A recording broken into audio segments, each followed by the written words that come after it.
Сынак жарыяланган 2 жыл аралыгында ишке ашырган жакшы саамалыктар балдардын жана жаштардын жашоосуна кандай оң таасир эткендиги тууралуу мэрлер онлайн форматта маалымат беришти. Эми жеңүүчүлөр ар бир шаарда жүргүзүлгөн жаштар үчүн зомбулуктан коргонуу, билим берүүгө, саламаттык сактоого мүмкүндүк алуу үчүн жасаган аракеттерин эске ала турган бир катар көрсөткүчтөр аркылуу аныкталат. 5 шаарга катыштык коронавирус карантин киргизиле электе.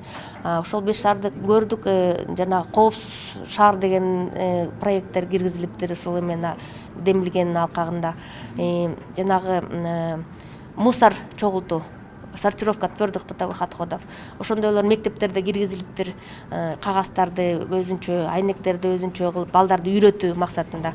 Бала бакчаларда жана камералар коюлган экен. Демилгенин максаты балдардын жана жаштардын алардын жыргалчылыгына байланыштуу маселелерди чечүүгө катышуусун колдоо стратегиясын ишке ашыруу. Ар бир шаардын башчылары жергиликтүү жаштардан түзүлгөн кеңеш менен биргеликте иш алып барып, пландаштыруу жана чечим кабыл алуу процесстерине балдарды жана жаштарды аралаштыруу боюнча жергиликтүү бийлик органдарынын дараметин өркүндөтүүгө багытталган.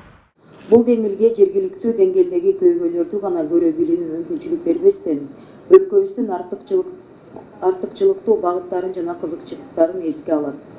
Анын ичинде туруктуу өнүгүү максаттарына жетүү, баланын укуктары жөнүндө конвенцияны жана башка эл аралык макулдашууларда Кыргызстан өзүнө алган эл аралык милдеттенмелерин аткарууда жергиликтүү стратегиялар жана программалар менен байланыштырууга шарттарды түзөт. Сынактын программасы Кыргызстандагы Бириккен Улуттар Уюмунун Балдар фонду менен жаштар иштери жана дене тарбия боюнча спорт мамлекеттик агенттиги тарабынан иштелип чыккан. Бул демилге Бириккен Улуттар Уюмунун Тынчтык фонду жана Улуу Британиянын өкмөтү тарабынан каржыланат. Сынактын байге фонду 6 миллион сом. И сообществ, которые претендуют на звание города дружественного детям и молодежи. Балдарга жана жаштарга ыңгайлуу шаар демилгеси бул эл аралык демилге көп өлкөлөрдө ишке ашырылып келет. Ушул тапта Кыргызстанда да колго алынып жатат.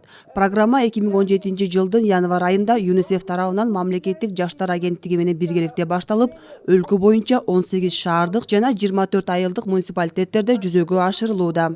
Шаарлардын ыңгайлуулугун аныктай турган критерийлерине шайкештигин баалоо, балдарды коргоо, билим берүү, саламаттык сактоо, маданият жаатындагы ыйгарым укуктуу мамлекеттик органдардын, ошондой эле коммерциялык эмес уюмдардын өкүлдөрүнөн жана көз карандысыз эксперттерден турган сынактык комиссия тарабынан аныкталат.